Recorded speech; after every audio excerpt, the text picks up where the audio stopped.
Doctors are shocked. This vegetable raises blood sugar level overnight. Hindi очень basta indici va senior health.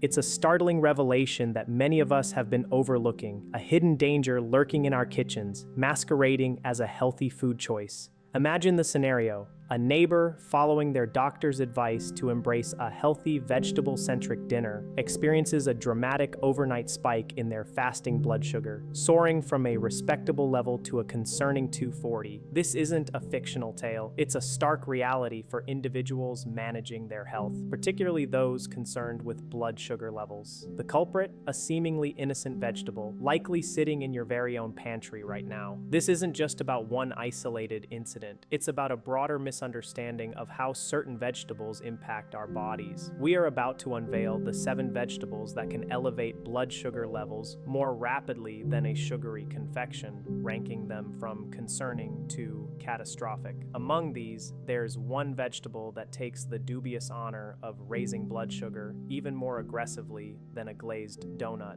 a fact that many of our trusted healthcare providers haven't fully disclosed. While your doctor may have encouraged you to consume more vegetables, they may have omitted a crucial piece of information about which ones to choose and how to prepare them. If you believe that vital health information should be freely and universally accessible, please express your agreement by commenting, "I deserve the truth," and share this essential knowledge with seniors who can greatly benefit from it. It's only those who profit from confusion, perhaps supplement company executives or others with vested interests, who would refrain from commenting and sharing, as this revelation has the power to safeguard you from escalating medication dosages, prevent nerve damage, and avert years of detrimental blood sugar fluctuations. And as you continue to watch, prepare to be astonished, because the #1 vegetable on this list is not just shocking. It's likely something you've consumed for dinner very recently.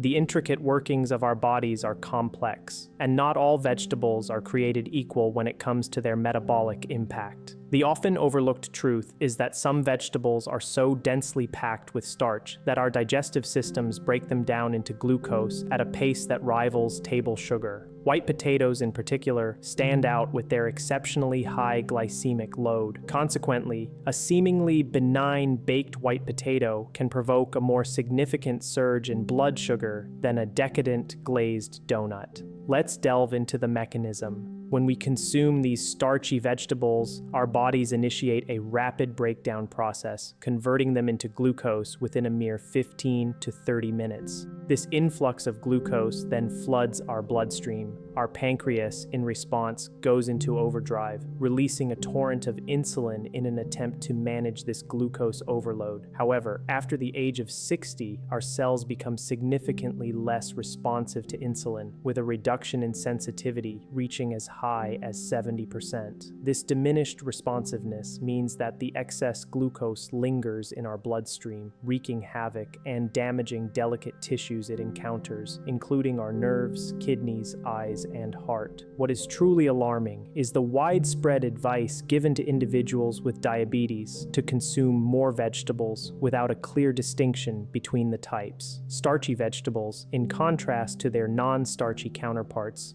are linked to an increased risk of developing type 2 diabetes. Yet, the prevailing medical advice often lumps all vegetables together, implying that spinach and potatoes have an equivalent effect on our bodies, which is a dangerous misconception. While the standard recommendations of eat less, move more, count your carbs are well-intentioned, they fail to address the critical issue that specific vegetables are actively sabotaging blood sugar control on a daily basis. This sabotage, however, is entirely preventable, but it hinges on understanding which vegetables pose a threat before we can even consider solutions.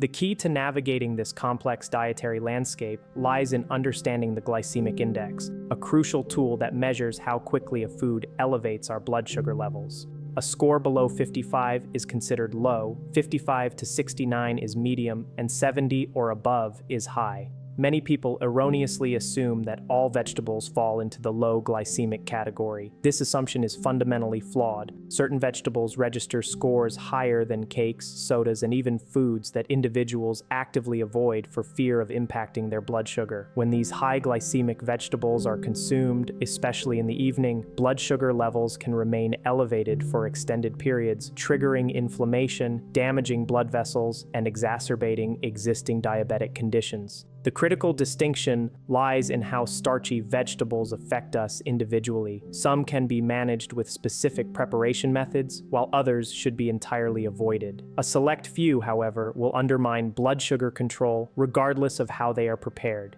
After months of meticulous analysis of clinical studies on vegetable glycemic indexes, consultations with endocrinologists, and extensive review of decades of research, we have compiled a ranked list of 7 vegetables, starting with those that pose a moderate risk and culminating with the one that represents an absolute blood sugar catastrophe. Our journey begins with vegetable number 7. Corn. This might come as a surprise to many, as corn is often treated as a vegetable, though botanically, it's a grain. The primary concern with corn lies in its inherent sweetness and starchiness, making it a food best consumed in limited quantities. A single cup of corn can contain approximately 31 grams of carbohydrates, which is more than what's found in 2 slices of white bread. The glycemic index of sweet corn typically falls between 52 and 60, placing it in the medium glycemic category, depending on how it's prepared. However, the real issue arises from typical consumption patterns. Most individuals don't limit themselves to half a cup of corn. They often consume a whole cob, which equates to about a cup, delivering a significant 31 grams of rapidly digested carbohydrates directly into the bloodstream.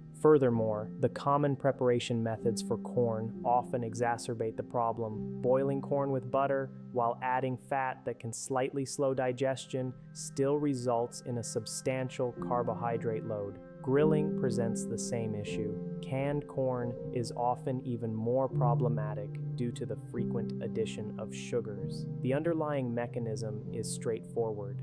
Corn is primarily composed of starch, which our digestive enzymes quickly convert into glucose. Within 30 minutes of consumption, blood sugar levels begin to rise. For individuals over 60 who often experience reduced insulin sensitivity, this rise can be substantial. Our assessment of corn is that while it isn't the worst offender on this list, it's far from harmless. If you choose to eat corn, it's advisable to limit yourself to a quarter cup as a side dish rather than a main component of your meal. Pairing it with protein and healthy fats can help to mitigate the glucose spike, and it should never be consumed on its own or as the primary vegetable at a meal. It scores a moderate 4 out of 10 for its impact, meaning it is manageable with careful portion control. Moving on to vegetable number 6, we have green peas. These little green orbs are often perceived as exceptionally healthy and are frequently included in dietary recommendations, but they harbor a hidden carbohydrate load.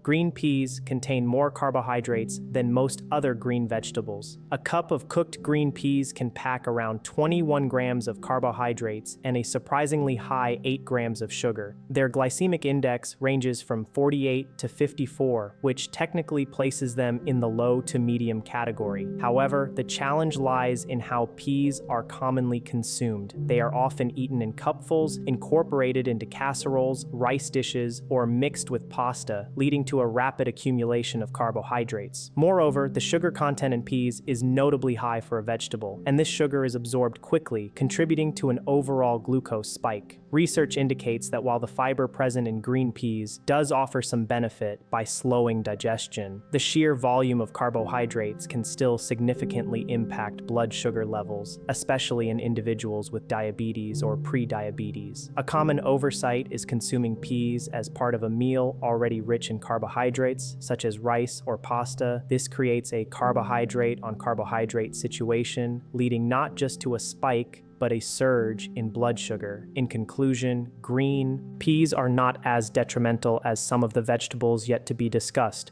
but they certainly don't warrant the free pass status that many assume they have. If you enjoy peas, aim for a quarter cup per meal and always pair them with protein and non-starchy vegetables. They receive a score of 5 out of 10, indicating a moderate glycemic impact that can be easily exacerbated by overconsumption. At number 5, we encounter butternut squash. Winter squashes, including butternut squash, are favored by health-conscious individuals due to their nutrient density and appealing flavor, and they are often recommended by nutritionists. However, for those managing diabetes, they present a concealed challenge. A cup of cooked butternut squash typically contains about 22 grams of carbohydrates and 4 grams of sugar. Its glycemic index hovers around 51, placing it in the medium category. Not ideal, but not the worst. What makes butternut squash particularly problematic is its inherent sweetness. This sweetness stems from natural sugars that are absorbed relatively quickly. Furthermore, the cooking process, whether it involves pureeing into soups or roasting until soft, breaks down the cellular structure of the squash, rendering its starches even more easily digestible. When butternut squash is cooked to a very soft consistency or pureed,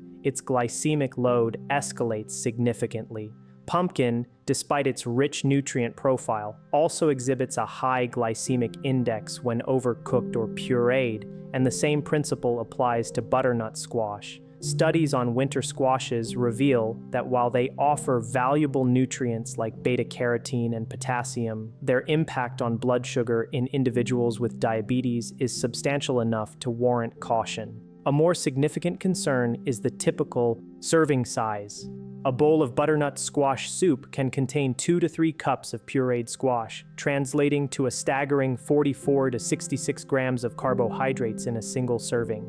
For someone striving to control their blood sugar, this amount can be detrimental. Our recommendation for butternut squash is to limit consumption to half a cup, ensure it is cooked to a firm rather than overly soft texture, and always pair it with ample protein and fat. Avoid consuming it pured in large quantities. It scores 5.5 out of 10, with a medium glycemic load that becomes dangerous in larger servings. Moving into vegetable number 4, we enter territory where vegetables begin to present more significant problems. Beets. Beets are often lauded for their nitrate content and cardiovascular benefits, and while they do offer these advantages, they come at a cost to blood sugar levels. Beets contain natural sugars that can elevate glucose if not properly balanced. 1 cup of cooked beets contains approximately 17 grams of carbohydrates and a notable 14 grams of sugar, which is an exceptionally high sugar content for a vegetable. The glycemic index of beets typically falls around 64, classifying them in the medium to high category. However, this number doesn't tell the entire story. The sugar in beets is primarily sucrose, which is rapidly broken down and absorbed. Clinical observations consistently show that individuals with diabetes who consume beets often experience significant blood sugar spikes within 45 minutes to an hour. The problem is further amplified by common consumption methods. Beet juice, for instance, is essentially concentrated sugar with the fiber removed. Pickled beets often have added sugars on top of their natural sweetness. Roasting beets can further concentrate their sugars. The dangerous aspect of beets is their marketing as a superfood. This leads many to believe they can consume them in unlimited quantities, assuming their natural origin and antioxidant properties negate any potential blood sugar impact. However, the inherent sugar content remains a concern, irrespective of other beneficial compounds. The typical preparation methods only worsen the situation. Beet juice is a pure sugar bomb. Pickled beets add insult to injury with added sweeteners. Roasted beets become even more concentrated in sugar. The verdict on beets is that while they offer health benefits, they pose a risky choice for individuals attempting to control their blood sugar. If you choose to consume them, limit yourself to a quarter cup of cooked beets, never drink beet juice, and always pair them with protein and fat. They score 6.5 out of 10 due to their high natural sugar content and significant glycemic impact. At vegetable number 3, we address sweet potatoes, a food that often evokes strong reactions.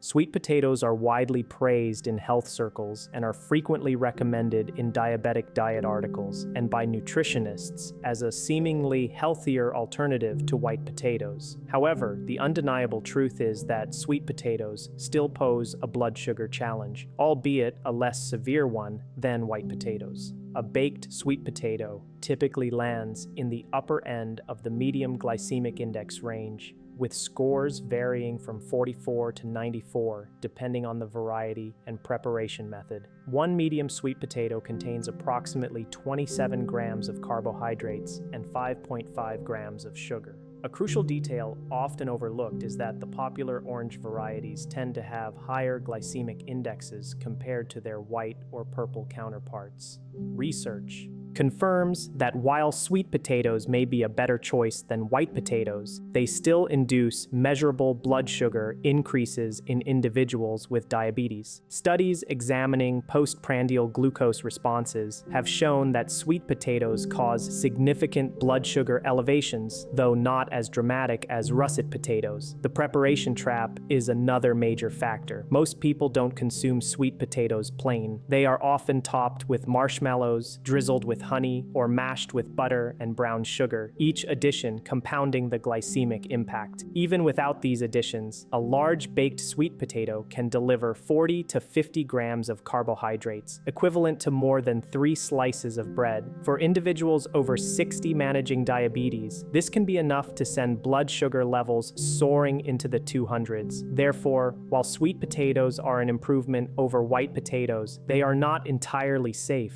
If you choose to eat them, opt for smaller ones, limit portions to a quarter of a medium potato, and always pair them with substantial amounts of protein and fat. They score a 7 out of 10, indicating a medium to high glycemic impact and a deceptive marketing as a universally healthy option. Our second highest ranking vegetable is parsnips, a root vegetable that often flies completely under the radar. Most people are unaware that parsnips can pose a blood sugar problem. They resemble white carrots and are commonly used in soups and stews, leading to an assumption of innocence. This assumption is incorrect. Parsnips boast a glycemic index of approximately 97, which is higher than white bread, donuts, and most desserts. 1 cup of cooked parsnips contains about 27 grams of carbohydrates, primarily in the form of starch and sugar. The reason parsnips are so problematic lies in their structure. As root vegetables, they are almost entirely starch. When cooked, this starch breaks down rapidly, inundating the bloodstream with glucose. Moreover, because parsnips are often roasted or boiled until very soft, the cooking process further increases their glycemic index. While specific research on parsnips and diabetes is limited, the available glycemic index data is concerning. When parsnips are included in mixed vegetable dishes, they disproportionately contribute to the overall glycemic load of the meal.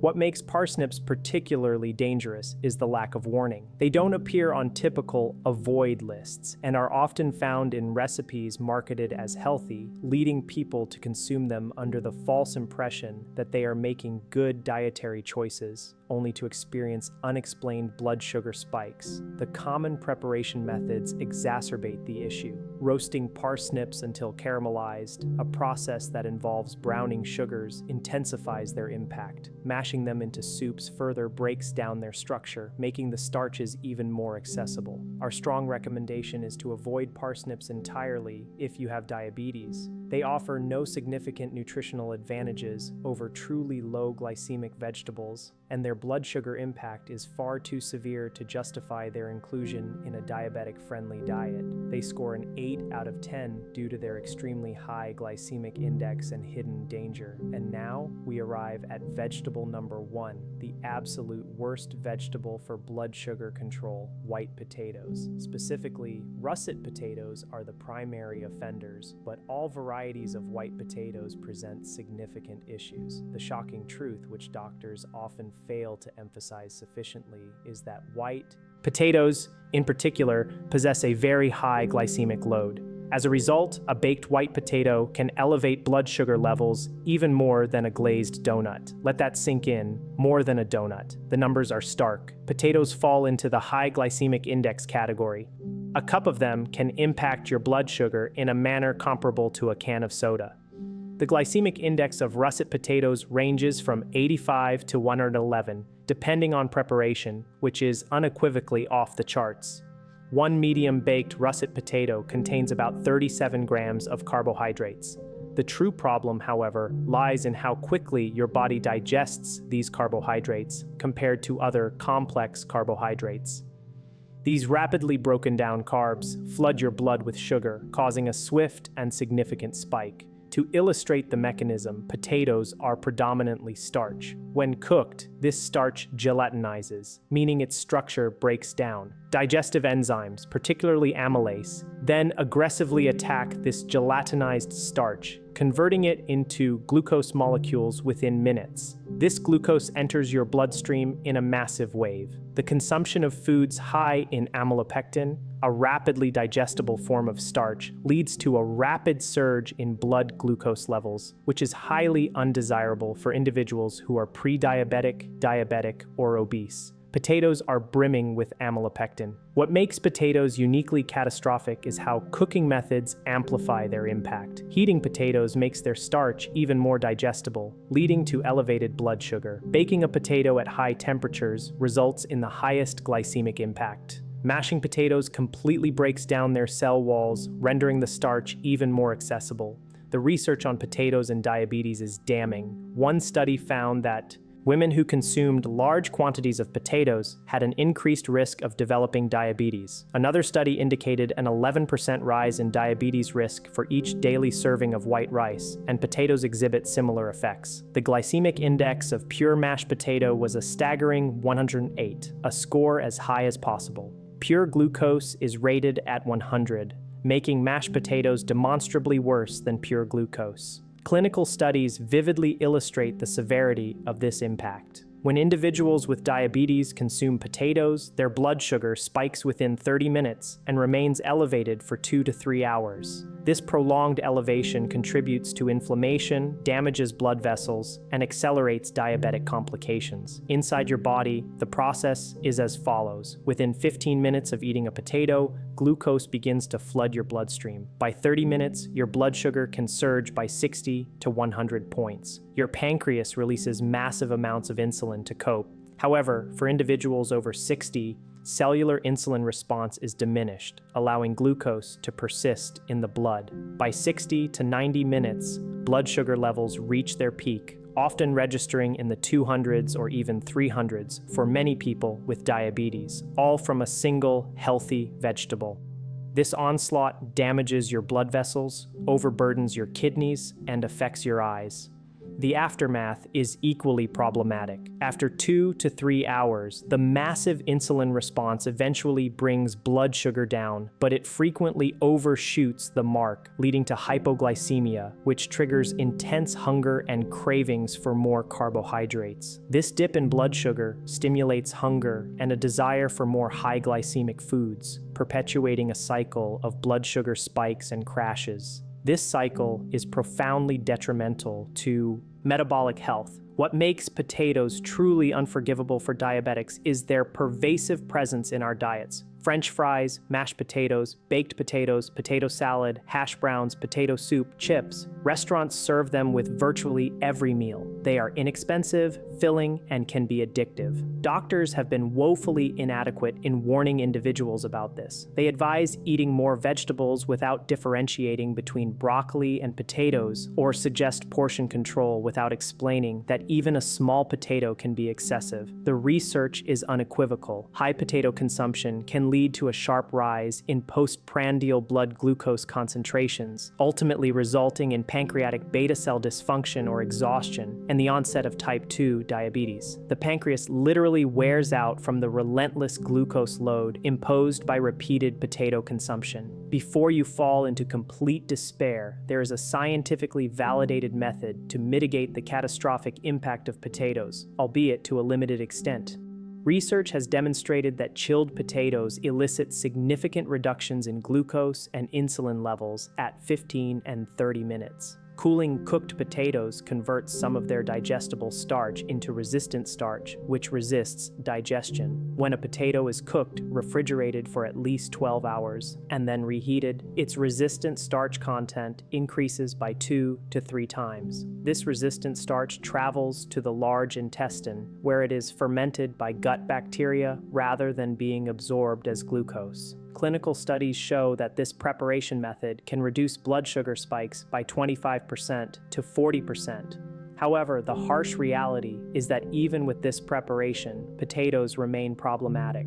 While resistant starch offers benefits, it does not eliminate the issue entirely. You are still consuming a significant carbohydrate load and still experiencing a blood sugar spike, albeit less dramatically. Furthermore, most individuals do not prepare potatoes in this manner, opting instead for fresh, hot, and often large servings, which deliver the full glycemic catastrophe. Potatoes score a maximum of 10 out of 10 for blood sugar damage and should be avoided completely or prepared using the resistant starch method with extremely small portions. Now let's outline precisely how to implement this crucial knowledge. Firstly, eliminate white potatoes from your diet entirely, unless you are committed to the cook, cool, reheat method, and strictly limit yourself to a quarter cup. The blood sugar impact is simply too severe to justify regular consumption. Secondly, drastically limit your intake of parsnips, beets, and sweet potatoes. If you choose to consume them, keep portions to a quarter cup maximum, and always pair them with substantial amounts of protein and healthy fats, which slows digestion and reduces the glucose spike. Thirdly, treat corn, peas, and winter squashes as carbohydrate sources, not as free vegetables. Incorporate them into your daily carbohydrate calculations, and avoid piling them onto your plate under the misconception that they are merely vegetables. Fourthly, prioritize truly low glycemic vegetables for the bulk of your vegetable intake. This includes leafy greens like spinach, kale, and lettuce, cruciferous vegetables such as broccoli, cauliflower, and Brussels sprouts, and non-starchy vegetables like zucchini, bell peppers, and cucumbers. These options will not cause blood sugar spikes and offer exceptional nutritional value. Fifthly, employ the food pairing strategy we discussed. Never consume any starchy vegetable in isolation. Always combine it with protein and fat. This is not optional. It is essential for significantly reducing the glycemic impact. For instance, the glycemic index of pure mashed potato is 108, whereas when paired with chicken breast, rapeseed oil, and salad, it drops to a mere 54. Sixthly, apply the food sequencing principle. Begin your meal by eating protein and non-starchy vegetables first. Wait for 10 minutes. Then, if you intend to consume any starchy vegetable, eat it last. This can reduce peak glucose levels by up to 70%. Seventhly, avoid eating starchy vegetables at dinner or late at night. Your insulin sensitivity is at its lowest in the evening. The same vegetable that might cause a moderate spike at lunch could trigger a massive spike at dinner. Prioritize any starchy vegetables for breakfast or early lunch. Within 3 days of making these adjustments, you should notice a significant improvement in your energy levels with greater stability. Within a week, you can expect to see your fasting blood sugar levels begin to decrease. Within 2 weeks, you will likely observe measurable improvements in your post-meal glucose readings. And within a month, your A1C levels should start moving in the right direction. However, consistency is paramount. Indulging in a baked potato one night will negate the progress you've made. A single white potato can elevate your blood sugar for 3 to 4 hours, and it can take a full 24 hours for your body to fully recover from the resulting inflammation and metabolic stress. It is crucial to avoid several critical errors. Firstly, do not assume that any food labeled a vegetable is automatically beneficial for diabetes. We have just demonstrated that 7 common vegetables can be blood sugar disasters. Secondly, do not fall prey to the "it's natural, so it's healthy" fallacy. Potatoes are natural, yet they are catastrophic for blood sugar control. Natural does not equate to safe for diabetics.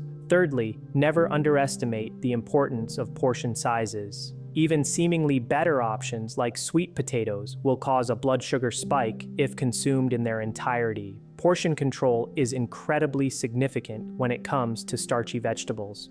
Fourthly, do not eat these problematic vegetables alone or as the centerpiece of your meal. The strategy of pairing them with protein and fat is not a suggestion, it is a necessity. Fifthly, do not prepare these vegetables in ways that amplify their glycemic impact. Pureeing, mashing, overcooking, and adding sugars all exacerbate the problem. Finally, do not continue to consume these vegetables simply because it's a long-standing habit or because they are comfort foods. Your blood sugar does not recognize tradition or comfort. It responds purely to biochemical reactions. Ultimately, this boils down to a simple yet profound truth. Your body's primary goal is to maintain stable blood sugar. Your cells strive to respond effectively to insulin, but they require your cooperation in ceasing to be exposed to high glycemic vegetables that can be detrimental. For decades, we have been led to believe that vegetables are universally healthy and that simply increasing vegetable consumption would improve diabetic conditions. This has been a dangerously oversimplified message. Some vegetables actively protect your health, while others actively undermine it. Research clearly indicates that a higher intake of starchy vegetables is associated with an increased risk of developing type 2 diabetes, in stark contrast to non-starchy vegetables which offer protective benefits. The science is unequivocal. The specific type of vegetable you choose matters immensely. Your great-grandparents did not consume potatoes at every meal, nor did they have year-round access to sweet potatoes and corn. They ate what was seasonal and in smaller portions. We have cultivated a food culture where starchy vegetables are treated as free foods, which they most certainly are not. For those who find it impossible to completely eliminate potatoes from their diet, there is a strategy. In the upcoming video, we will delve into how to consume bread, rice, and potatoes without triggering adverse blood sugar spikes. If you believe that everyone deserves access to accurate health information, rather than fear-mongering from supplement companies, please share this video with other seniors who could benefit from it. Only those who profit from public confusion will refrain from sharing this vital knowledge.